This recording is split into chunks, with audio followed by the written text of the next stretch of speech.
All right, guys, welcome to this episode of Unemployable. This is a Friday session. We have Perry standing in for Mark today. We had a really interesting discussion. We talked about Dubai because three of us on today's call are in Dubai for this podcast, talk about our impressions, what it's like here, what we're seeing as we walk around, what we're paying as we walk around in this very expensive city. We also talked about Perry about relocating to Thailand and some of the visa options available. He's lived there now, loving it, living in Bangkok, cost of living, what he's getting for that. He's there with his wife. We talked about life in Thailand, what options are there, and for those interested, why they might be interested in Thailand. We then talked about a whole bunch of other stuff. We talked about alternative investments, and we talked about how we think the future for young people is going to be investing in fractional ownership of all kinds of things. We gave some really practical examples.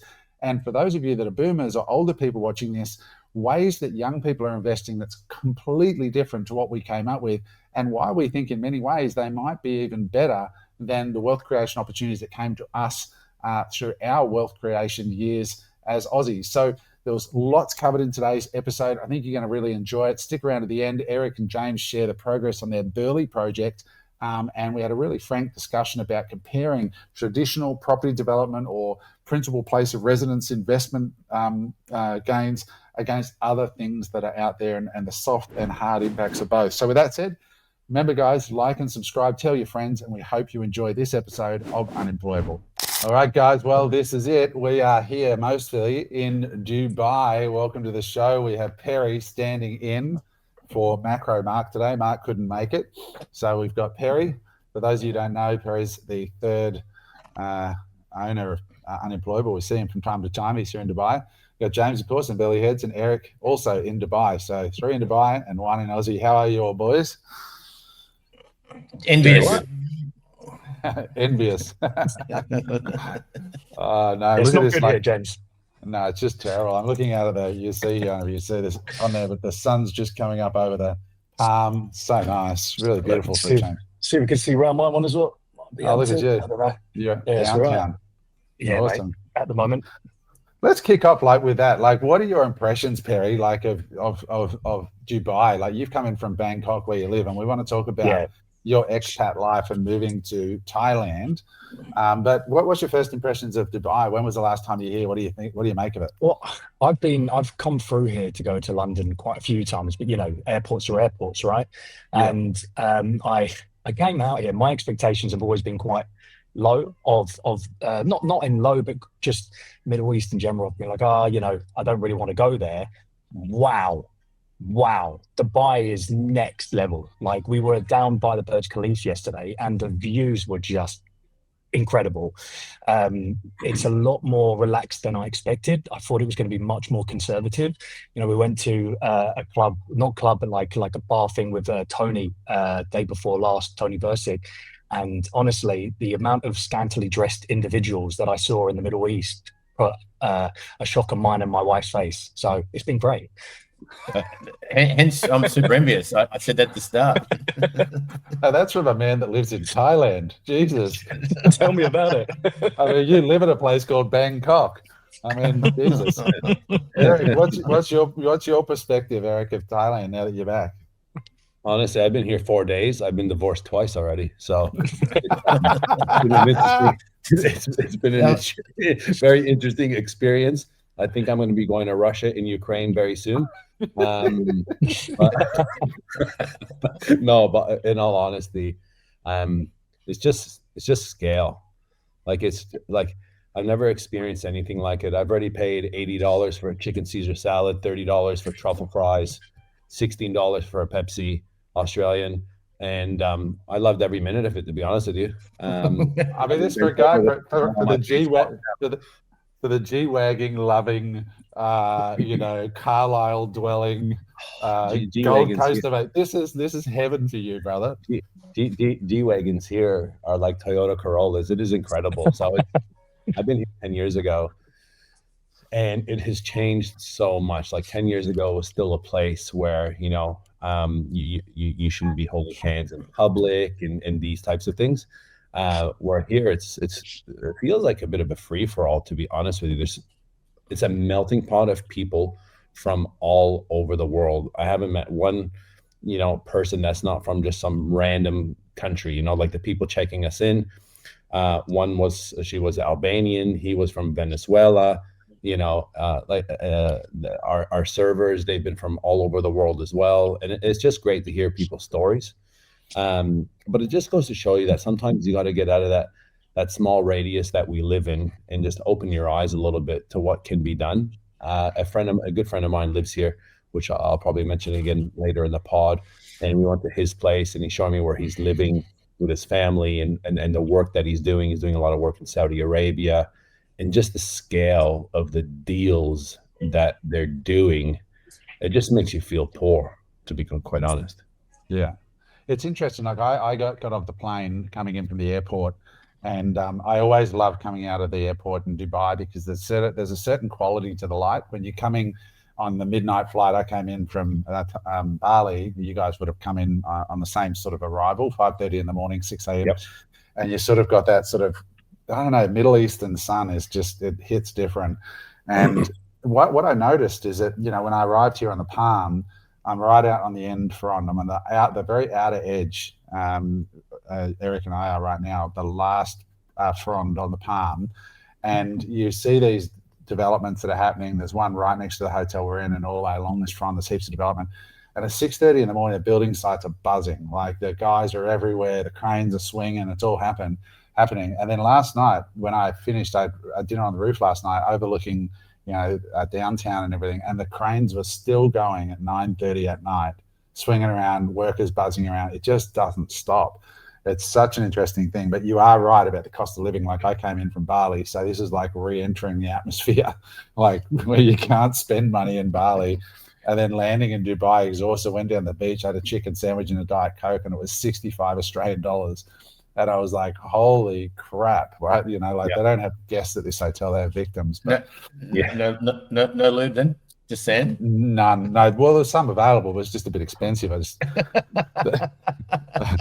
anyway, it's an interesting. It's so interesting seeing the world at the moment and just seeing that the hotels are full, like the pools are packed, people are spending money, and I think that's really interesting. Because I think we get in our little corner of the world or our own reality, and it becomes the reality for the world, but it's just not. But what I want to do, go ahead, Eric. Yeah, one thing here is my mate told me, he's like, in Australia, you're just competing in Australia, right? Yeah. Here you're competing with the world. And he's like, it just takes you to the next level, right? And he's like, there's a lot of sharks here, right? And you got to get good at dealing with sharks, which makes you a better business person at the same time, right? So you can't be naive. You got to be street smart, because there's a lot of different types of people here, which I found quite interesting.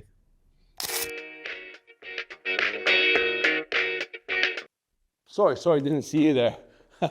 While you're here, actually, we've got a new coaching cohort that just opened up for the Unemployable Property Coaching Program, that you get taught on how to become a property developer. One-on-one coaching, bi-monthly coaching, and also events where we get a full coach bus with all the students and go to 6-7 different development sites. When I say development sites, from 1 lot to 10 lots to 50 lots. So you get to see exactly why we buy it, how we fund it, and also how you can do it yourself. The next day, we had an amazing event at the QT Hotel here on the Gold Coast, where we had all of our consultants come in and teach everybody on what they're looking for with sites, what are the different trends, and how you can become a property developer yourself. Now you see me on the video, but who you're going to be getting coached by is Shannon and Carson. Who's Shannon and Carson? 4 years ago, Carson was cleaning carpets. Shannon was a machine operator. Today, they're doing over $100 million worth of land deals. I know you're listening, and I know you want to take action. And if that's you, click on the link below or go to www.unemployableproperty.com.au and register your interest, and one of our team will reach out to you, and we'll see you on the next bus. Now get out of here. Bali's the same. I mean, a lot of these international places, it's the same. It's the Wild West, and you've got to be on your wits. But it is amazing the people you meet. Like I met a girl yesterday here at the hotel. She runs the art. There's like an art, I don't know, a shop right? And they had sell this incredible piece of art. And the girl's from a place called Kyrgyzstan, which I didn't even know where that was. It's actually next to Kazakhstan, like it's a little country that runs along the border. And just hearing her story and how she got here and how she got to selling art. And you just meet in 5 minutes. You're going to meet people from 10 different countries. It's really cool. How long did she say that she lived here? I think she's been here for 4 years. That's the thing. So what I've noticed, because I've spoken to everyone, taxi drivers, everything, they've been here for 10 years, 15 years, 20 years, and they're all from different places. And it really goes to show that when you give people a good wage where they don't have to pay taxes, the company's looking after their visa, giving them their car, giving them everything, and they literally just have a good life to be able to make money and then, buy land back in their own country, which is much cheaper. It's hard to leave somewhere like this. Yeah, it's interesting. So Perry, there's so much interest in the moment. I mean, now that we're here in Dubai, we've got 2 days coming up, starting tomorrow. Amazing event. I was just downstairs having breakfast. A whole bunch of Aussies that arrived this morning, and two of the guys at the table, actually, one lives in Chiang Mai, Aussie, and has lived there with his wife for 5 years. The other guy lives in Koh Samui, I think, and they were raving about moving and now living in Thailand, and they're both successful. Like one guy has done big construction. Eric, you built a high rise in Thailand with him. Yeah. Did you meet him this morning? Was he down there? Yeah. So you guys built like a 15-story tower in Thailand. So he's not like what do they call them? Losers back home. LBHs. Like these are guys that are actually living there because they choose to live there. You've recently relocated, Perry. You're a POM, but you've lived in South Korea. You've learned the language. We hung out in Bangkok recently, the two of us, with your lovely wife, and you showed me around. But maybe you could tell us, like, what's the setup in Thailand? Like, everybody's heard a lot about Cyprus and Dubai. Like, is it attracting expats? How does one move to Thailand as an Aussie if they want to go there? What's it like living there? Like, what's your rating? Well, first of all, it's a 10 out of 10. First, because it's just you're in a country where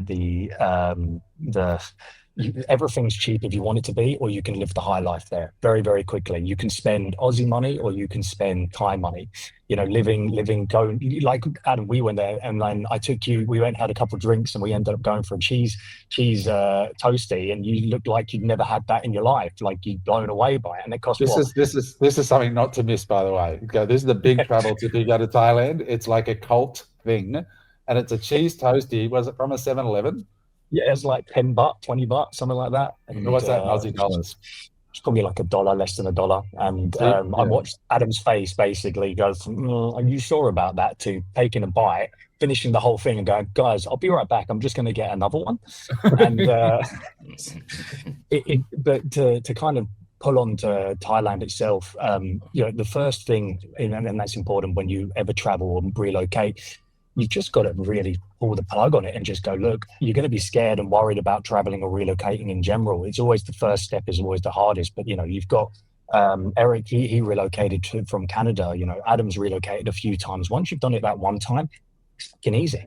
It gets easier and easier. And once you're over in another country where the cost of living's down, the people are friendly, you're in a beautiful country where you can live by the jungle in Chiang Mai, or live by the beach in Koh Samui, or the city like I like, where it's just a wild world.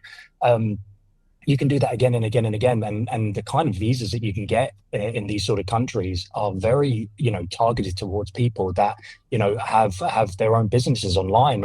There's one that I'm looking at with Unemployable, we've talked about. It's called a board investment visa. And it gives you the opportunity, potentially, if you're in certain categories, to get up to 8 years tax-free, and so it works on the same basis to Dubai, but you're in a country which isn't Dubai. Maybe the Middle East isn't right for you. So there's so many different opportunities, I know Aussies living in Thailand that are paying very, very minimal tax because of their structure.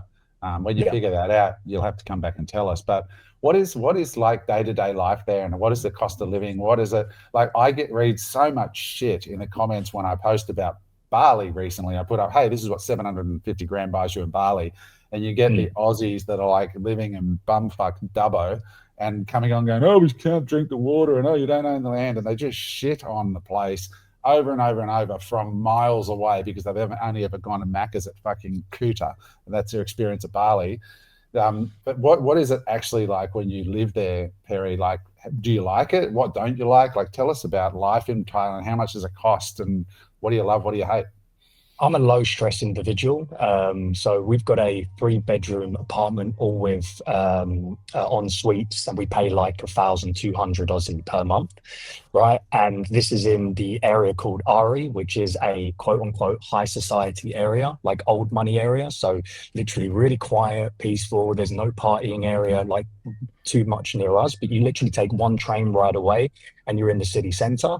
I look out my window and I'm on the 4th floor because I like low rise, and I can just see greenery, just consistently green.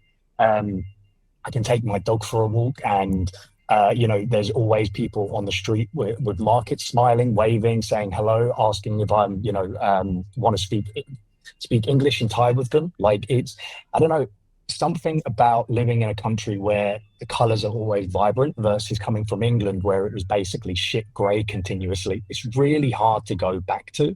And then I've lived in Korea as well for 5 years.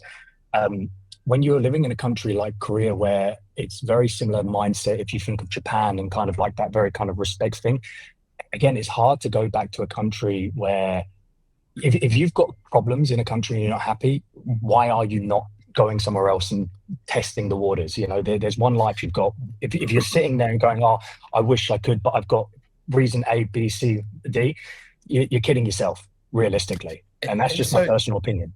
And so you raised a good point. Like, the crime in UK now is out of control. I mean, yeah, shit. Theft, you're walking down the street, your funds, guys come on plus bikes. We've all heard the story. How about Thailand for safety? How would you rate it? I mean, every country's got their areas you just don't go. Australia's got no-go zones. Just overall, how are you finding it from a safety aspect?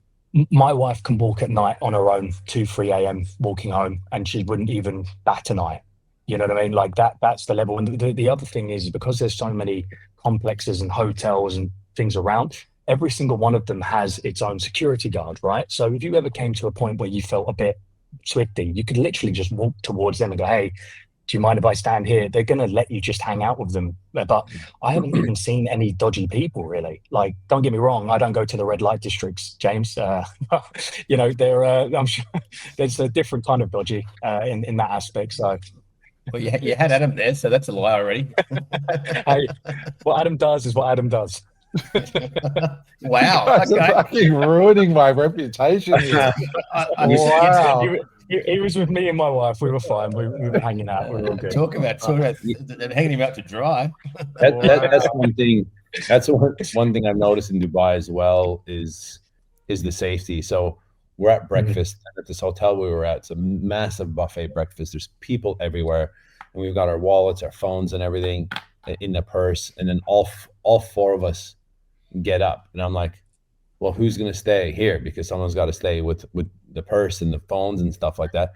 And then the lady, the server, the waitress is like, oh, no, you don't have to worry about any of that. You just leave it there. And we're like, but the first 5-10 minutes, I was like, oh, kind of looking back a bit, and then by the 2nd, 3rd day, you're leaving your shit everywhere, honestly. And I'm so not like that. And like a friend of mine that lives here, he's got a early teenage daughter, and we're like, oh, so where's X, her name, right? And they're like, oh, the driver's taking her to the Dubai Mall. I'm like, by herself? Then they're like, yeah. And it was like me having my eldest just go to the shopping center by herself for like 3-4 hours. She was there, and I'm just like, it's just very, very odd for me, because I wouldn't be doing anything like that in Australia. If I got my kid going to the shopping center in Australia, I basically got a tracking device on her, just making sure I know where she is at all times. So it's very different world. I think for just people listening, the reason we're spending a bit of time on this is because every single day, I get DMs about like, oh, hang on, I thought you were in Cyprus. Should we be going to Cyprus, or should we be going to Thailand, or should we be going to Bali? Like, where should you be going, right? And I'm like, well, just first of all, I just want to say that just speaks to the amount of people that are interested in sort of shaking their lives up. And I think a lot of Australians who watch this are kind of like, I wouldn't mind at least a year out of Australia, like just changing the scene for a while. And I encourage everyone, I don't care where you go, I think it's worth doing. And when I was talking to the boys downstairs, I said to them, what is it that you love about living in Thailand? And these are successful business guys. They just said, in Thailand, they call it the land of smiles, right? Like they said, people are authentically happier in Thailand. Like, you know, and I felt the same in Bali. You would go in, I'd go to Milk and Madu or any of these well-known breakfast spots every morning. They say, hey, Papa, what's happening? It's not Papa, it's Papa, which is like a sign of respect, but they're authentically happy, and they're not working for tips. They're just like happy that you came in, and like there's this level of peace and calm, but also when you can go and have an amazing rock star breakfast for like $8, you just walk out just feeling like, oh my God. Whereas in Dubai, you spent 10 just on the coffee, let alone the food. Like here at the hotel, the buffet is 80 or 90 Australian dollars just for one buffet. You got 4 of you, Eric. It's going to cost you $400 a day for breakfast.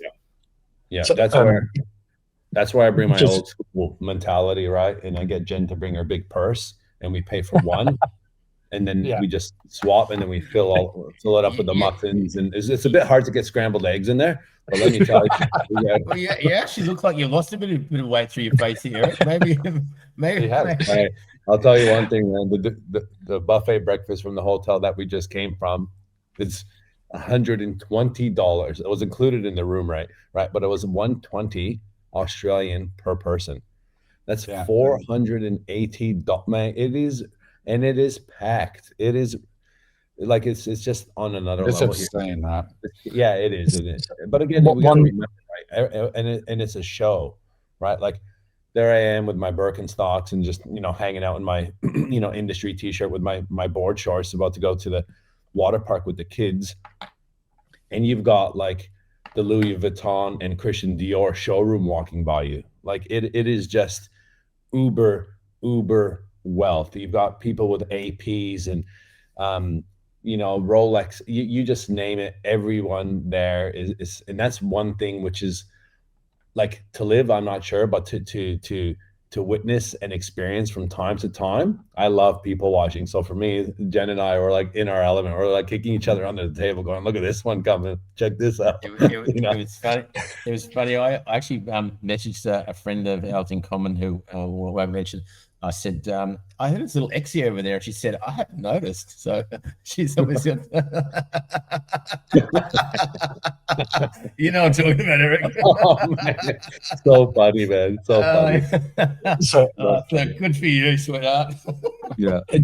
I just wanted to pull one other thing just to follow up on what you just said there as well, Eric, and Adam, is that the amount of doors that open to you when you start traveling, and don't go there just as a holiday, but go there to live and connect with people, is I wouldn't have met Adam if it wasn't for me moving to Thailand, and then having connection that came from that then let me basically meet you, Eric, meet you, James. You know what I mean? So it's one of those things that if you stay within your radius, the likeliness of you growing minimizes exponentially, in my opinion. And I think it's very important to get out of your element and, just connect with people. Yeah, and that's a good segue, Perry, because I want to talk about this quickly. Like, since I've been traveling in Bali, like I could have been busy, breakfast, lunch, and dinner, no problem. Like I met Matt Cameron there and met him again before I left. We went to Lulu and then had, like, I could have been full easily. Got to Dubai, same things happening. Like there's so many people doing so much here. So like yesterday I got in at 1 in the morning. Sorry, it's 5 in the morning, and then I had 2 meetings scheduled. I had a call with a rep from a fund I invested in Paris. Had a call with them at 10 a.m. Then I had a meeting with a guy who's an influencer in the health space here that we sat down with, and then on Saturday I'm interviewing a guy running a $1.5 billion, the largest crypto investment fund maybe in the world. He's got 700 million in 5 companies, and I'm meeting him at his hotel here on Saturday. And I've got meetings. I've got another meeting with a crypto bank on Monday in downtown, and they're all inbound saying, "Oh, you're in Dubai, Adam. Can we connect? Can we connect? Can we connect? Can we go on the pod? Can we blah, blah, blah?"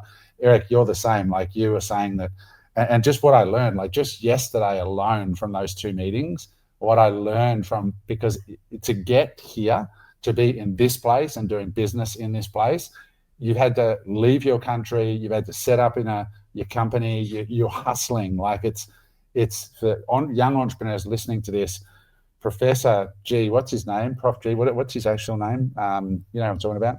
The NYU professor. No, I know. Anyway, you know, you forget it. But he talks about, you know, getting yourself into an opportunity dense environment, and Dubai is one of those environments. But Eric, maybe you could share just quickly like that, the power of networking here and like what you've been doing. Yeah. So like, again, like I literally just got a message through. So funny. Tim Cahill, I don't know if you guys know who he is or not, but he's probably the most famous professional soccer player that Australia has ever had, played in, you know, Premier League and stuff like that. They're from Australia originally. I actually know his brother. His brother spends a lot of time here, has a place here. He's not here at the moment, but then connects me with one of his mates. And I literally, just as I'm talking to you guys, morning, bro, hope you and the family are having a great time. Let's catch up for coffee after the event. He literally just sent that, 4 minutes ago.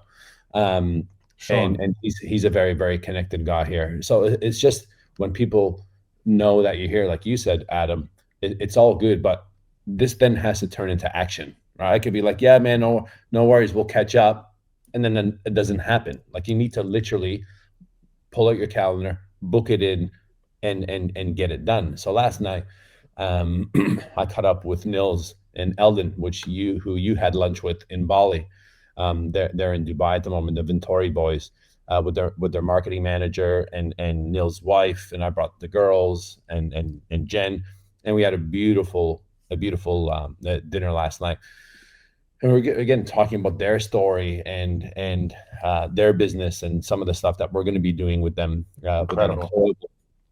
Just and I I'm 42 years old, and here I am sitting down with, they're in their mid to late 20s, and the way they're talking and how they're structuring their business and their investments all over the world. I'm just like, man, like these guys are just on another level, and they give me energy. They make me feel young, even though I still feel like I'm young in the mind. But then I'm like, man, you're closer to my daughter's age than you are to me.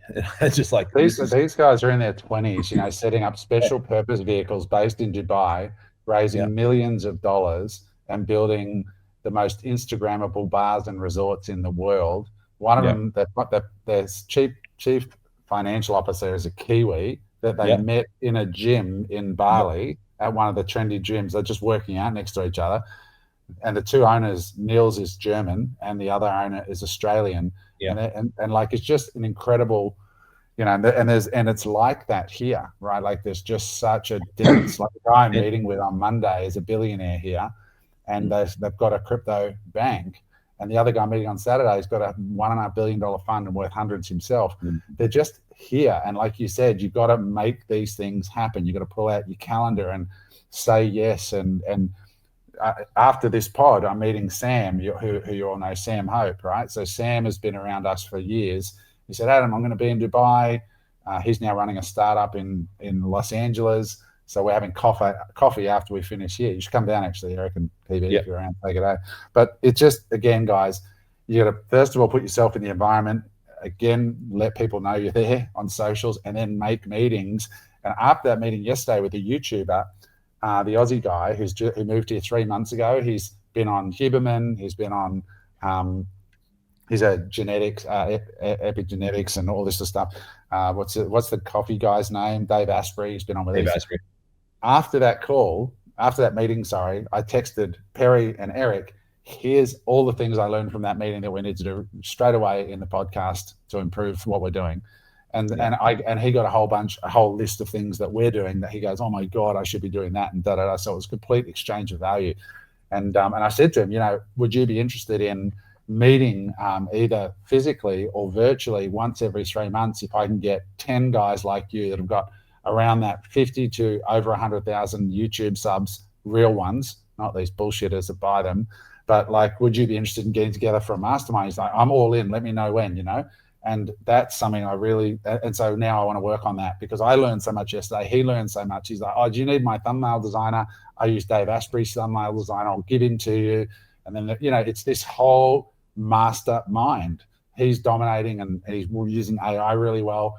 we're doing some things really well. And so that's what it's all about. And you got to get in the thick of that. It's funny, Adam, like the people you meet and connect with. So we're here, good friends of ours from Sydney. It's like, oh, when you're there, let me know, because my best friend is the head events manager at the Royal Atlantis, which is like the top, right? So now we're obviously doing it, the event here at the W, and this is something we want to continue doing at Unemployable. I mentioned on a few pods is maybe do these events, once or twice a year, kind of around the world, and take us out of our comfort zone and see what different people are doing around the world. But this is what I mean. So now I have the connection of the head events person at the Royal Atlantis, and then another girl that we met. She's from the Netherlands already. Jen and I got married in an island called Curacao in the Caribbean many, many years ago, about 15 years ago, and she worked there, right? This girl. And since then, for the last 10 years, she's been living in Dubai. And we've kept in contact, but she was one of the ones that I didn't even think about reaching out to, because there's so many people, right, that you can connect with. And she noticed that we were here. She messaged me. She's like, hey, would love to catch up with you and the family. Love seeing your stories. And then we're communicating together. And she's still working for the same. She's the EA for one of the biggest property developers in Dubai. She's been the EA for him for the last 10 years. Right? She's like, anything you need, whatever you need, you let me know. Any contacts you want to get into any beach clubs, I've got everybody on dial. And I'm just like, wow, this is unbelievable. Like, just because it's hard to get into places here too, right? Like you're competing with the world here, but it's quite humbling when you're starting to build that database out of people, and they're all great people. That's the thing. It's not just, it's not a transactional thing at all. Like she literally wants to catch up, and we'll catch up with the girls. We were hanging out with her, when we got married before we even had kids. And now she's seeing the whole journey of us, with kids. It's so interesting. I want to just add another one on top of that as well. As I met up with Rafa yesterday, which you guys know, he's an absolute weapon when it comes down to TikTok and marketing and everything. And he's going to be doing something. Just so everyone knows, we've got a episodic series potentially coming out with Rafa being the host very soon. Just putting that out there into the world, because Rafa is just a weapon. He's been quiet for a bit, but it's one of those things that. He lives here. He's been here for about a year now, and his goal is to be here for a few years as well. And he relocated. It's interesting to see what people are doing right now. But yeah, watch this space, because that's going to be a crazy one. I'm excited for that. Excellent. While we're talking about upcoming events, I'll just put in a little plug here before we change gears. I announced on my Instagram stories on Tuesday. It's Friday as you guys watch this pod today. But I announced that we're doing a webinar with Tony from the Bitcoin Way, and also a lady who specializes in helping Australians set up self-managed super funds and is crypto friendly. And so the announcement was of this new privacy phone that Bitcoin Way has developed. It's not a piece of hardware. It's working with a particular smartphone that's widely available, and basically uninstalling the operating system and reinstalling a open source software system onto the phone, or operating system, and so that you can completely privatize your communications. So business can't follow you and run ads to you, and government can't look into your phone, and it basically stops all of the malware that really is your phone, that creates a very valuable data map, and in some cases restrictive data map, especially with the new laws in Australia, with the e-safety commission laws coming in on December 16, where we're going to have to face scan to watch YouTube, or face scan to use social media. So this webinar is coming up, and I think it's on the 29th, but the link is below this video. And we had 550 bookings in like 6 hours from one Instagram story post on my Instagram. We haven't sent an email. We haven't put it on the pod. This is the first time we're talking about it on the pod. I reckon we'll have well over 1,000 people turn up to it. And that's going to be really exciting. So if you're interested in learning how to actually privatize your communications, so businesses and governments can't look into your messaging, what you're looking at, what you're commenting on, all that stuff, join it. It's going to be an amazing free event that's going to run for 2 hours. And we've got the superannuation component coming on as well, for those of you interested in setting up self-managed super. How telling is it that so many people signed up for that so quickly because of what's going on in the world right now? Dude, it just blew us away. Like they texted me going, "Oh my God, Adam, you must have just posted because we got 100, 200, 300, 400, 500 bookings within a few hours." It was just absolutely insane. And that's happening. It's on the 29th, I think, Wednesday, the 29th. Yep. So pretty powerful, exciting. Just segueing from there, guys, I want to talk about two things.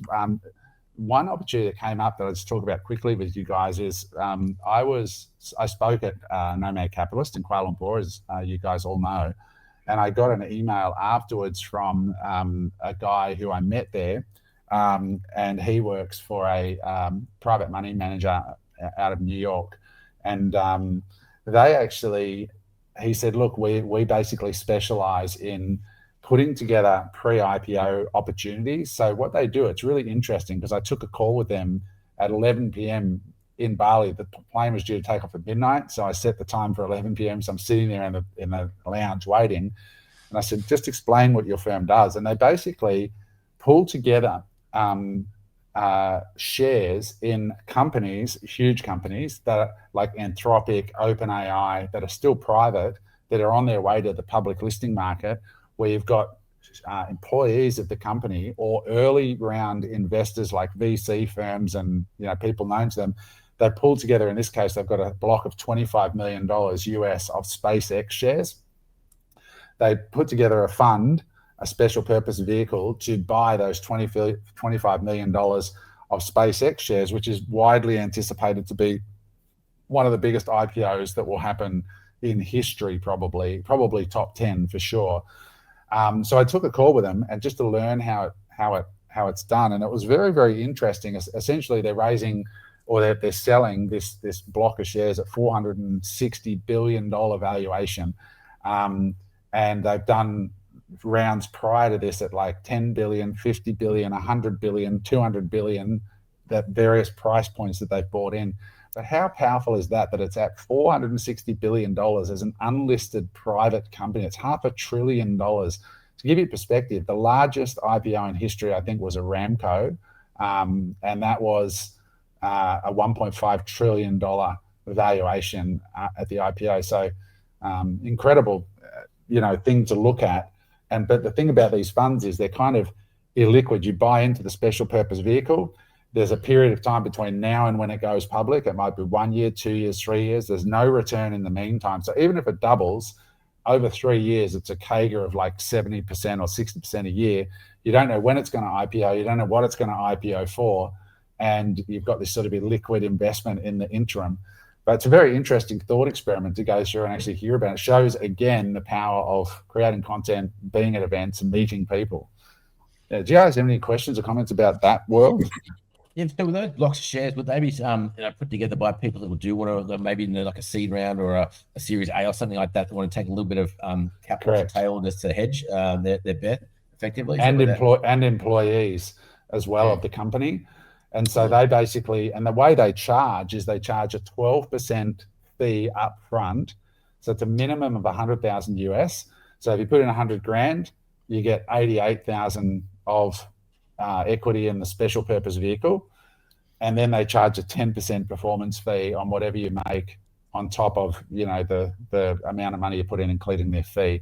So they get a 10% rake on the back end. But the returns, like on Anthropic, their investors have 10x, and OpenAI 10x's, and they're huge returns. But I'm sure they've had a few that didn't go out. I didn't invest in it just because I thought at 460 billion, if it became the biggest IPO in history and it matched, I think it was a Saudi Aramco at a 1.5 trillion, it's a triple, but it might take 2 years or 3 years before they IPO.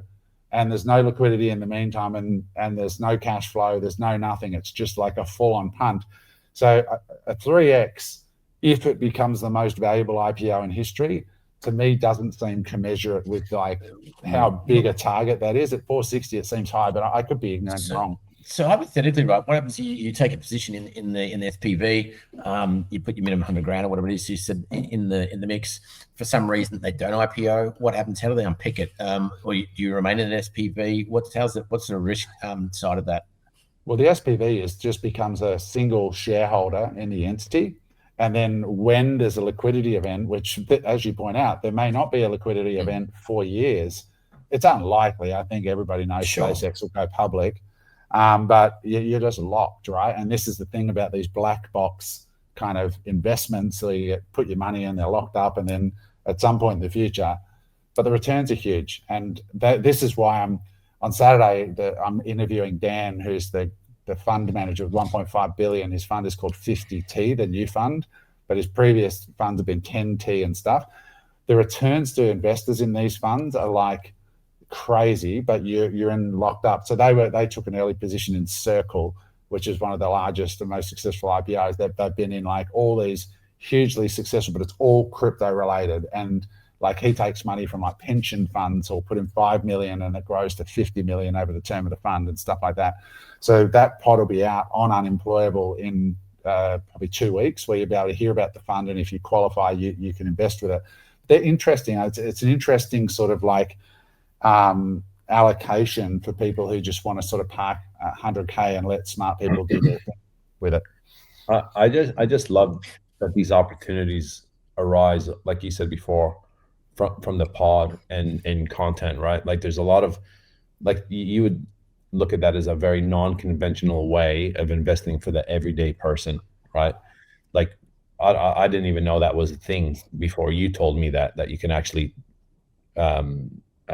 invest in something like this. I know we talked about it a few months ago, but like prior to that, I didn't even realize it was a thing. And then here we are, with the Ventori boys.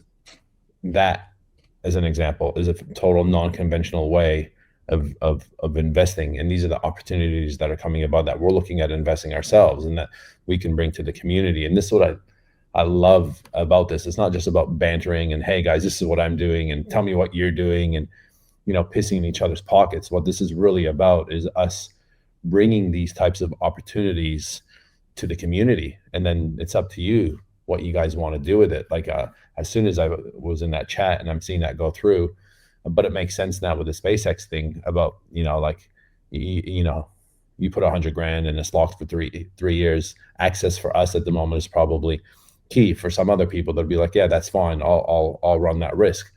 But it all boils back down to what your tolerance is. But we will continue to scope out these opportunities, like the Bitcoin way is an example. I've already been dealing with them, and Bisha, who we have coming to the event, all these people that we're all meeting just because 2 years ago we just started, Adam, sitting down and going, hey, let's start a podcast and see what happens. It's amazing when you for 2 years. But one thing the boy said at dinner, because it's funny because you got these young guys shaking and moving, doing like unconventional business, traveling the world, setting up entities and SPVs, different parts of the world. And I'm looking at them like, man, you inspire me, right? And then on the other end of the table, they're asking me about my journey and what I've done and different things. And I'm inspiring them. And then they're talking to me and they're asking me very, very good questions, right? And one of the questions they ask is, so in your opinion, where do you see a big unlock in business moving forward, right? Like a competitive advantage.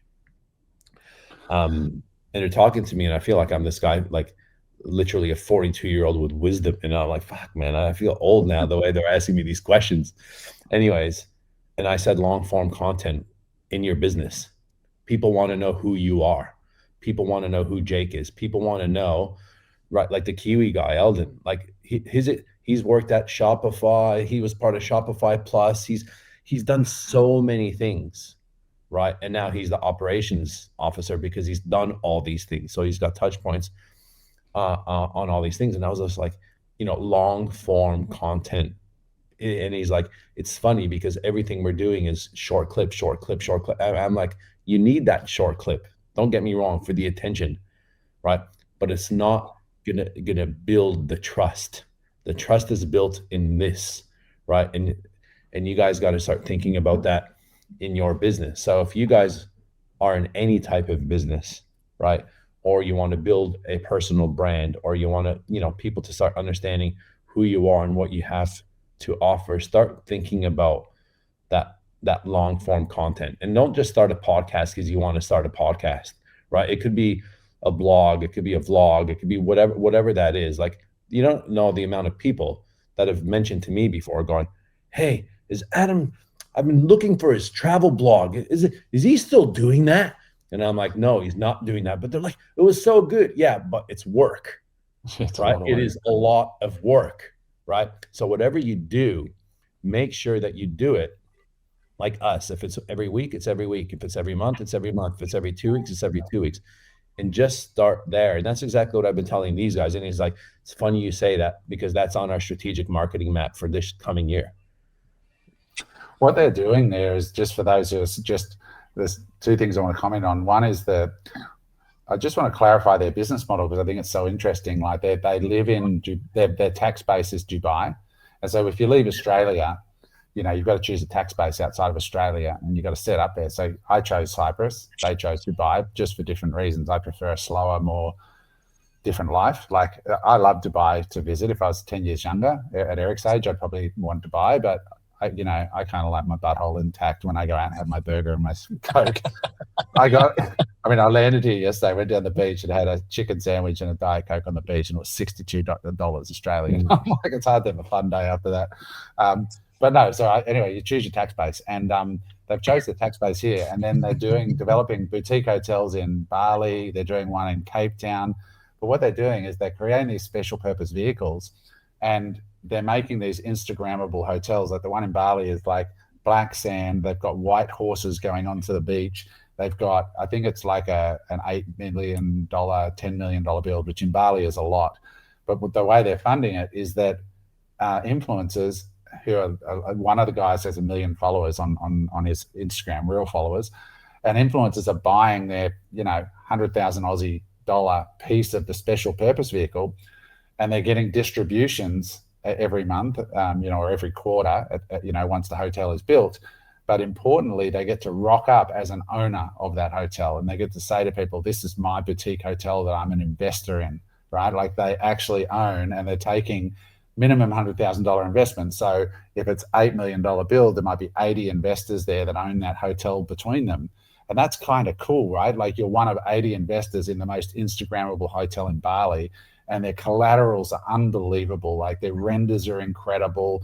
They've got 300 employees, builders in Bali right now working on building that project. And they've got a bar in Canggu that's got this underground nondescript entry. It looks like a cupboard, and you pull the cupboard back and there's a massive speakeasy that's underground in Canggu. And they were telling me over lunch, that over dinner, they've got something like, I think the eyeballs of the influencers that are coming on the first night, they've got something like 50 million people following them collectively in Bali, and they're all going to be promoted because they all own the bar together. They've all put their 100 grand in. It's their bar, right? So they're becoming real estate investors, vendors managing the project. They're getting cash distributions every month, cash flow off their project, and they get to say, I'm an owner of this bar, I'm an owner of this hotel. And then in Cape Town, they're doing a health and wellness, incredible development there that's about to launch, and that's got capital growth and cash flow. So and they're only in their 20s. It's an amazing model, right? Effectively, it's the old crowdfunding platform, but you've got to bring eyeballs with you and your 100 grand. You don't have to. You don't have to bring the eyeballs. You can just bring the money. All right, and it does away with traditional construction funding, the whole lot. I mean, there's no banks involved. It's all done. There's no fucking valves needed. Nothing. Just here's what the build is. Here's your construction. Here's your issuance. You're buying your brick effectively, and you got cash flow. And you get bragging rights. And soon they're going to have tokenize it, and they're going to have it on an app. So you, as an owner, you'll have an app that you walk in and say, "Hey, I'm one of the owners." They're like, "Oh, welcome, sir. You got discount on the drinks. You get to bring your girlfriend, your new girlfriend, say, I'm one of the owners of this hotel." I mean, Jesus Christ, that's going to be the best 100 grand you ever spend. Yeah. And you're comparing, I bring you down. I think you're doing a good enough job on your own. Yeah. No, But like putting yesterday- yourself in the pants of a single Eric. If you're Eric, that's single without the kids, brother, you're just gonna have a piece of every fucking hotel. I think I'll have I a think piece the of a word lot is- more. I'll have a piece of a lot more than hotels. Let me tell you. Jesus, think the Eric, terminology- not even the crack of dawn would be safe around Eric. I just want to. I think the terminology is in the shoes of Eric, not in the pants of Eric, which is for clarification. That was not an accidental Freudian slip. Oh, I think that the one thing you said though is you've got basically an invested borrowed network there, right? So you've got individuals that have got hundreds of thousands of followers, which basically means that the cost of advertising those is nil. Zero. And this is And the they're thing. all literally shareholders. They want the place full. I was talking to him deeply yesterday, and about this and how deep they go into due diligence. And we used to own a luxury holiday accommodation business, so I understand the business really well. I understand, how much Booking.com and Expedia and Airbnb take off the top, right? And they will always be required at some point. But their arbitrage is that, right? So if you're saving 15% off the top on millions of dollars worth of bookings, where's that money going? That is going straight back down to the bottom line, which then is going straight back to your quarterly distributions, right? And it goes back to the value of the actual business model. And this is what people need to understand, right? So, Perry, what was that landing page that got set up? Was it unemployable/Ventori or? Yeah, it was unemployable.com.au/Ventori. Yeah, we'll add the link, and we did a potty with them that we'll be putting out probably next week, actually. Yeah. So They do Yeah, an great. unbelievable job. They do an unbelievable. When you go to that link, unemployable.com.au/Ventori, VENTORE, you can see what they do, and it's pretty cool. An Eric? absolute gentleman, right? Like we went out to dinner. There's obviously my wife, my two kids, and there was four of them. And they booked it. Beautiful Italian restaurant on the Palm, unbelievable fit out, beautiful food, and we're chatting away. We're just getting things done, chatting. The girls are chatting. My kids are asking questions to their marketing manager. It was just great. And then it's at the end of the night, and we're leaving, right? And I'm like, what about? I'm like, okay, let's get the bill. And he's like, this, a 25, 26-year-old. He's just like, it's been sorted. I'm like, I didn't even see him get up. He's just like, it's been sorted. And I'm just like, there's a level of respect you give to someone like that as well. Do you know what I mean? Like, Totally. it's just, I was actually gonna pay for it based on unemployable. You know what I mean? Just, hey guys, this, but he's already, they just had it sorted. I'm just like, it's just, Class. it's class. You don't expect that from Yeah. someone of that age. Like they're beyond their years, which is quite interesting. This is the future. Like for young people listening to this, you can complain about property prices in Australia. I get it, right? But like there are now opportunities through young Australians, like one of the founders of Ventori and the chief operating officer who's a Kiwi, and then Nils, who's German. This is a way for them to get a foothold into a real estate project that's kind of cool. Like the Bali projects only have cash flow, but the cash flow is awesome. Like you're talking, I think it's like 15% return, targeted return from their Bali stuff. And then their Cape Town stuff has return and capital growth. But when I was checking out, let's tell this story really quickly. And this is just to sort of push back a little bit and why I want the haters just to open their mind, because I was blown away by how much shit I copped by putting up that one villa that was $750,000, 20 minutes from the beach in Bali. Everyone thought, oh, he's buying that. I'm like, I'm not buying it. I just toured that villa. And I asked the agent, would it be cool if I did a walkthrough and I'll put it on my Instagram and might help you sell it? Oh, you got ripped off, mate. Like all these fucking keyboard experts, right? You got to be open. I'll tell you why. When I was checking out of my villa in Canggu, I stayed in two villas when I was in Bali. This one was developed by a French guy, and it was like, I think there's about 10 two-bedroom villas in this sort of like little cul-de-sac development right in the middle of Canggu. So right in the middle. But it was quite a little pocket. When I was checking out, this guy pulled up next to me on a scooter with this like supermodel on the back of his bike, and he comes over to me just as I'm leaving, and we just got chatting, and he was a Dubai guy, an Emirati. And I said, oh, so he said, oh, what do you do? And I said, like, I'm actually on the way to Dubai. I'm like literally getting picked up in a minute. And he said, I'm from Dubai, but I bought the villa on the end here, and I've had it for new. He said the French guy sold it to an Australian investor who then resold some and kept some. He said, I bought one. He said, I've paid it off nearly after 3 years. I've got one more year because he bought it new. But one more year to go and it'll be paid off. And he goes, and now I've got 20 years left of just cash flow. And it gives me about 60 grand a year cash flow. And I have all of my money back in my pocket within 4.5 to 5 years.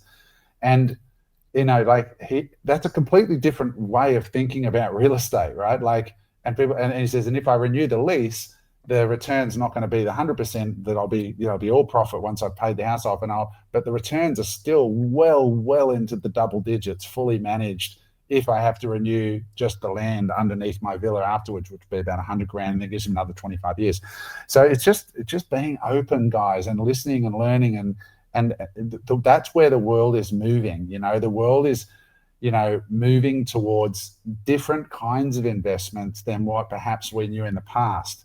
And that's sort of like what I find kind of interesting now. I'm looking at these other ways to invest, and it's certainly different, you know, to what we came up with. And I'll be talking about that on Friday, like just with the entrepreneurs here in Dubai, talking about like many of the guys in our generation, James, I'm talking to you here and Eric to a lesser extent, but most of our audience who've got a little bit of money, they basically went into business in their 20s or 30s, worked their businesses and then invested in real estate. And then they wake up in their early 40s or maybe late 40s, early 50s, and they've sort of become wealthy. But the next generation, I think it's going to be a little different, and they're going to be investing in things like special purpose vehicles, tokenized projects, funds. You know, that world is very different. And I've been living through it. On Friday, I'm going to talk about this in person, coming off this world of like just dumping your money into real estate and waiting. And I've liquidated all my real estate. And now I'm in this business of allocating capital. And it's a real adjustment because it's a much different game. Like, whereas you're distracted by your business and your real estate just goes up over time, all of a sudden your cash and what you allocate to is measured by the second, and it fucks with your head, and you can estimate your losses daily, your wins daily. But it's a total different. I'm going to be talking about what I've learned through that process of changing. But I think that's the world that the young people are moving into, and they're going to create wealth through these sort of tokenized, partialized access to investments by people, smart people that are packaging up incredible ideas. Yeah, like there was no such thing before as, you know, fractional ownership of anything other than a business. Maybe, you know, you get a bit of equity or the idea capital execution, but now there's so many other avenues you can take to get that. So this is for the people really that you got 20 grand in the bank account, you got 50 grand, you got 100 grand, you got 200 grand, and you feel like you can't do anything with it. Like, these are the options that you have now, which before you never used to have. And you're doing fine art, Eric. Yeah. They've now, you can now buy Masterworks. You can buy a piece of a Picasso, which that end of art has been an incredibly high performing asset class. Yeah. So I think we're going to move into, when I interviewed Dan on Saturday, I've been doing my research this morning at the gym. I was listening to interviews with Dan, who's got, you know, as I said, $1.5 billion to allocate. He says that the future will be tokenization of everything. Like, if you want to buy any kind of investment, it'll be on the blockchain. We're going to see the tokenization of stocks, where stocks will trade 24/7. Real estate in Dubai now is the first country in the world where you can buy a percentage of like these apartments being built next door. You'll be able to buy a $5,000 piece of the apartment, which will be managed by someone like Ventori, and you'll have an app, and that token will yield a distribution. You can convert to cash or is delivered in USDT every month. You'll be able to open your app and you'll say, oh shit, I've got, you know, $250 in my wallet, which is my share of that bar or my share of that. And so as an investor, there's amazing opportunities, but as a creator of opportunities, like, you know, the billionaire I'm meeting on Monday with the digital bank, he's got young guys in there, which is how I know them, that are in their 20s, that are huge influencers and are making money online, that have invited me in to meet them to talk about it possibly on the pod. So there's these worlds colliding now where the old money and needing the tokenization brains of the young people, And sometimes young people are doing it on their own, like you're saying with Ventori. It's just interesting because not only is it an investment vehicle, but like we mentioned before, it's a fireside chat. It's, hey, what do you do? Actually, I own a portion of a hotel. I own a property in Dubai. People don't know if you own 5% of it. They don't know if you own 10% of it. But it builds that credibility, right? And it's an identity piece, and it's a confidence builder for people. And it's also a viable thing. Like think about the number of retirees in Australia that would love a 15% cash flow return. Like they don't really care too much about the capital growth at that point, but they can buy a piece of this incredible boutique hotel in Bali, managed by this young group of savages that are just know how to fill venues and know how to, get premium prices for all the stupid shit that they do here in Dubai. Chicken Caesar salads. How to get $60 off suckers from the West. And all that cash flows back through to their shareholders. Like there's lots of older Australians that would love a 15% return cash in physical hard assets. Massive mindset shift for our boomers, though, isn't it? For the stuck in the real estate rails, and that's the way of, and they'll probably go to the grave that way as well. So anyway, it's all still real estate. It's just managed real estate by and there's stuff like that happening in Bali. Like I spoke to a young guy from Australia. His name's Ryan, and he's got the largest e-cig like vaping business in Australia, but it's through pharmacies. It's $100 million a year company, and he lives in Bali. And it's really smart guy. But he's doing some stuff in the retirement space in Bali, and it's you're starting to see like Australians looking at retiring into a place where their cost of living is through the floor. What they can get for their money is through the roof. And they're building these things or planning them close to, world-class hospitals that are being built. And we're just going to see this sort of change of the way things are working. There's just so many opportunities out there from an investment point of view and from an innovation point of view if you're young enough to have the energy to have a crack at things. I love it. Anybody else got anything they want to throw in here? I'm just looking back to the ticket. You guys, maybe you could kick off. You had a bit of a win, and we might finish with this, which is the Burley project. So you got your conditional DA over the line. Tell us about what's happened there, and like how long that's taken, and what's the next step. Yeah, so we just got about half an hour before the pod kicked off. Got the draft conditions, draft conditions for the DA through, so all going to plan. There's a little bit of feedback from some of our consultants, and we should have a stamped DA in about a week and a half, which is fairly exciting. So there's that, and then we move into the next stage, which is the operational work, so engineering side and minor stuff like landscape and whatnot, and we should have that out by Christmas. So we should be ready to rock and roll. Pretty much the start of January, which will be good. A lot of moving parts in it to get it to here, but worth it. So it's one of those things where in the development space, people think you have to do it all yourself, right? Like you need to know what you're doing. Don't get me wrong, but at the end of the day, having a very good group of consultants, right, that push the project. Right? Our town planner Murray is second to none. Like he pushes the project. He pushes the other consultants, and there's decisions that need to be made all the time throughout the process, or else next thing you know, your 3-month, 4-month DA can turn into 6-7 months, and time is money, right? There's interest, building by the day on these types of projects, and that's what you have in the feasibility. And if you could shave some of that off, it just obviously adds to the bottom line, to the general profitability on the entire project. But I guess, James, like what's been any surprises for you during this process? Because obviously you've been managing this one between the consultants and really pushing them. Were there any surprises or anything that you would do differently moving forward? It's a great question.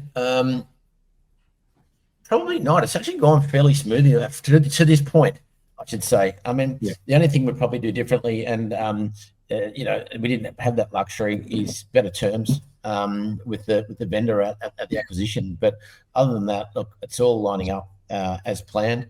But more time up front would have been good to get a bit more organised and have that DA underway on his dime, not ours. But he wanted a pretty fast settlement. But I think we've spoken about this on other pods. Is we I wouldn't say strung him along, but we certainly stretched it out over the period that we wanted anyway. But we paid a little clip to do it. The market here is pretty solid. There's some decent valves getting thrown around at the moment for a product around ours as well. So what we've gone in at from a GR perspective, and what we probably could achieve, there might be a little upside in that, which will be great, a little or a lot. So, and a GR, for those of you guys that don't know, is gross realization. Is basically means the total value, the total end value of the project in sale. And so in between now and then, look, there's a whole team of consultants to get your DA, but we're at that point now. We're prepping.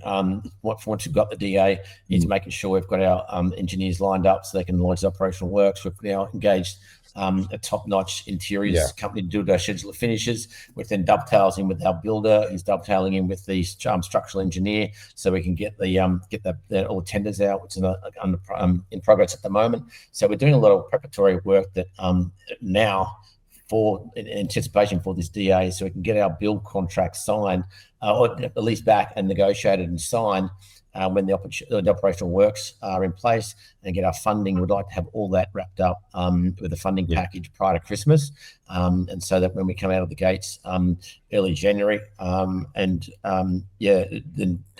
demolition for about depending on the rain, we've had a fair bit of it in the last 24 months, as Carson Shenner would painfully say. That look, all going to plan will be a 10 to 12, more likely a 12-month build program. And so in that phase, managing the construction process, again, having a great builder on board and a great consultant certainly helps.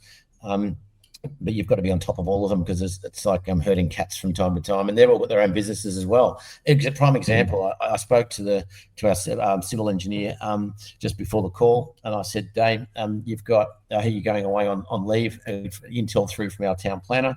He said, yeah, I am. He said, how quick do you want it? And I said, well, what's it going to cost? And he said, it'll be more, but I've got 6 projects coming in the next 4 weeks, so if we want to get ahead of them, it'll come with a coupon. I said, well, let's get it done. So, sometimes you've got to pay to play. In other words, and we want to get this operational works approval done before Christmas, not in mid-January. Every month we kick it out. It costs, I won't give you the number, but it's exorbitant in interest, capitalized interest. So that's a discussion Eric and I'll have after this pod, is like, we want to push the button and we want to do it now, so we get ahead of the queue. It's like at a nightclub. If you want to get in the door with the lady, tip the bouncer. The cost for not tipping the bouncer will cost us a shit ton. But everything's a process, right? And for those of you guys that don't know James personally, he's an organizational freak, right? Like his Gantt charts, his Google folders, like is second to none. Like he's created a full spreadsheet basically, which is an SOP of every single thing that needs to get done and when it needs to get done by. And I'll give you an example. And this is one thing that I didn't even think about at the beginning, because the current property that is there's 4 units, which means 4 separate tenants on 4 separate leases. Now, when they're in there as a permanent tenant, you got to give them 60 days notice, right, to get them out.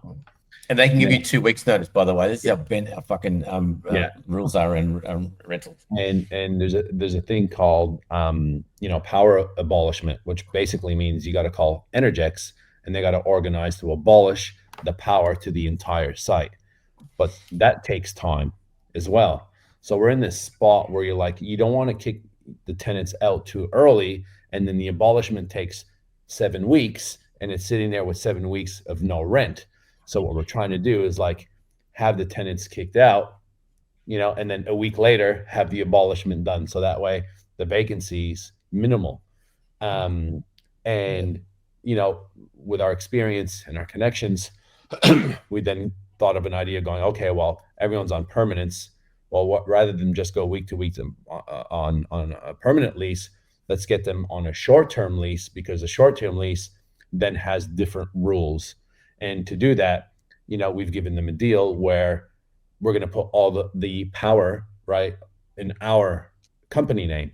So that way we control it. So that way we don't have to rely on each individual tenant to then go on our behalf and cancel their electrical provider's contract. It's all held within us. But at the same time, the electricity bill that we're going to have to pay for that small period of time is a lot less than if it's vacant for 5 or 6 weeks and not collecting, your 3-4 grand a week in rent. Like just these little things that add up to big things, right? And that's one small thing, like the power abolishment, that a lot of people don't even think about. And that takes a little while to put together, and then negotiating with property managers to go back to tenants to go back. Because what we're trying to do is butt up the tenancy right up to the point of abolishment, and it's will hopefully, and then that all is triggered by having operational works done, having your build contract. There's a whole lot of moving parts that have to come together at the same time to bake that cake. So that's it's just a process you go through to hopefully get a nice cake at the end of it. So. But we're here. It's all on track at the minute. So that's the update. And how long, James? Just for our New South Wales and Victoria listeners, has the DA taken from actual application to the we did muck around a little bit with the RFI. So in other words, we locked it on the 18th of July, and we'll have so that was today. It's the 22nd today. We should have it out by the 30th. So it'll be 3 months, 12 days. So pretty quick, but we did lose 2 or 3 weeks in there because we mucked around with the RFI. I'll call it 3.5 weeks, right? Which is 3.5 months. Yeah. We could have had it in 3 months. We could have had it in 3 months, which is a pretty speedy DA, and that was so. Yeah, and then your op works will take you 10 weeks from preparation, 4 weeks, then RFI, and then another 4 weeks. We should have it before Christmas. And again, in the back end, having the builders with their build contract and get a certifier in there, that all ready to go and push it over. But like anything else, right? It's the squeaky wheel that gets the oil, right? You always got to be pushing them, making the calls, not just sending an email, right? Literally getting on the blower. What's going on? What do we need to do? And that's how you get the same thing when we're talking about networking, right? It's all good getting the message, but the key is then the follow up to actually book it in your calendar, booking the time, and get it done.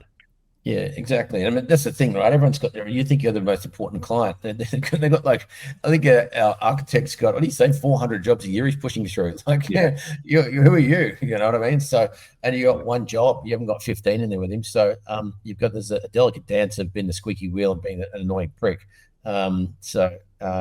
Which I've been called worse, and that's fine too. So it is like I think when I listen to you guys talk about it, I think what I take away from it is a business.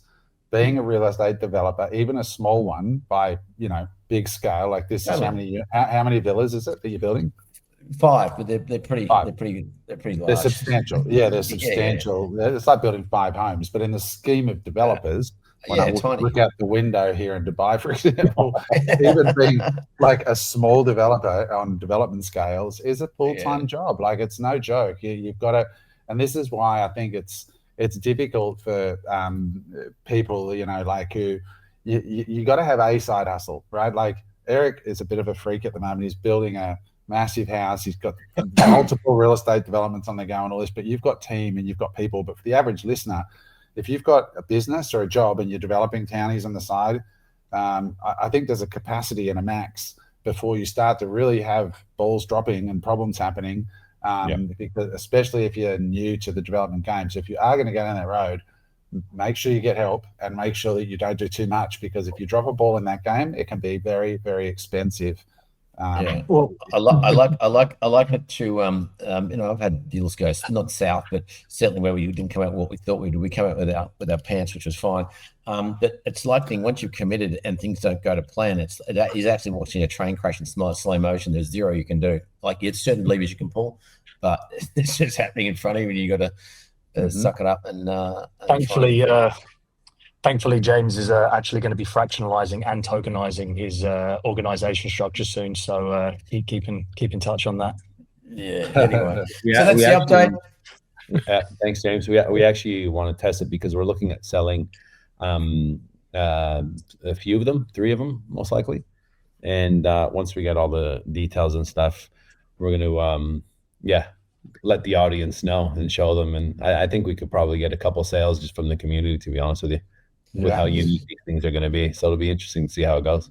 Yeah, we'll sort of talk. We might actually go back through the actual process and do a full pod on it, from acquisition, That'd be cool. DA, opworks, construction, fuck ups, because there's going to be a few. It's just part of the deal, right? And then the exit. So I would love to see, I'd be so interested in doing the real analysis of that, and also Eric's PPR that you're doing, Eric, like how long it's taken, how much capital was tied up for how long, versus just like, for example, buying and holding Bitcoin or gold or whatever over the same period. There's so much value in that stuff, like, and this is what listeners need to really listen to, because you might come out the end and go, wow, cash on cash, that small scale real estate development is amazing, like we blitzed everything. Or you might go, oh shit, if we, it was like a 20% CAGR in our money and Bitcoin was 30, for example, and I could have just done nothing, the key is the nothing part, right? That like I hate listening to people like, oh, I made X amount, and it's not the true cost. Right. Like if you were to track, no one tracks it, right? Nobody does, other than if you're a lawyer working at a firm, right? The exact amount of time, every phone call, every email, every thought that like you can't track thinking in your mind, right? Like I got to do this, I got to do that. Like the silent, right? The silent person in your mind that are telling, like that is time, that is effort, not just actually compiling the email or going to the meeting, thinking about what you're going to write. All these things, if you start compiling all that, and you value yourself at a certain dollar amount and you add that all up, that is then the true cost. And this is the thing with Bitcoin and these non-conventional ways of investing is literally, right, other than the ups and the downs that you ride through, you're not getting one phone call. No tenants. Right? Not one phone call, right? So the peace of mind is a lot different. Yes, you might have the stresses of the 10% drops in bits and pieces, and that takes a bit of your mind, right? But at the same time, you're not copping the all the bullshit calls. Like there's so many things that happen in business, and like you said, Adam, it is a business. Whether it's land development, real estate development, it's a business. It's the time too, and this is such a simple concept that a lot of people just ignore. They go, I put in X and I got out Y, and you're like, yes, but over what time frame? Like, for example, that SpaceX investment, they go, oh, you tripled your money over 3 years, so it's actually 100% or whatever, 80% a year, which is amazing, by the way. But they, in their head, they're like, I made 300%. Yeah, well, but when you become a capital allocator, it's all about CAGR, compound annual growth rate. Like the game is to allocate your capital in the most effective risk-adjusted way on an annualized basis. That's how the score is kept, right? So it's always about annualizing returns, and also really, as you said, Eric, like what are you optimizing for, right? Like I'm now sort of at a point where I'm optimizing for peace, and so I'm prepared to pay. There's just a price for peace, right? The price is, okay, I could go to Bali and develop a small boutique hotel and be Ventor, or I could just invest in Ventor and have peace and just get to turn up for the launch with all the other Insta people and have my great night and get my 15% instead of my 50%. I went and saw one of our clients is developing 11 apartments in not apartments, villas, Matt, who you guys know. And I went and saw what he was doing there, and his margins are like 40%. So like on a $1 million apartment, let's say there's 5 of them at $250 each, 40% of it is profit. But then I went and saw him and his girlfriend, and mate, they're earning their money, mate. Like they've got 25 Javanese on site every day, and he said, fuck me. And I'm like, I was just here yesterday, and they put the shower tiles on the kitchen bench as the topping. Like that was the shower tiles, when they had to rip off all the shower tiles, which were glued onto the kitchen bench top. And like they're sweating their balls off, they're sweating, they're there, there's people everywhere, there's fucking problems going on left and right. I'd rather just be the guy that gets the 15 than the 40 and let that guy do that. But other people are still building their wealth, so they want to be that guy. And that's the other thing too. I mean, like from when we started conversations with the vendor initially in February, to when we actually going to actually see some cash, it's well over 24 months, and there's no money in between. It's all going out. There's nothing coming in. Right. And it's a long grind, and it's a bet that the market doesn't shit itself. So there's risk mitigation strategies, but in short, yeah, it's and the work's just begun. Like we've got the DA, yay, whoopie do. Now it's actually the work's going to begin. Procurement, the construction management, sales, marketing, sales, all the bullshit that goes wrong in between, the creep, overages, settlement issues, title. It's about to begin.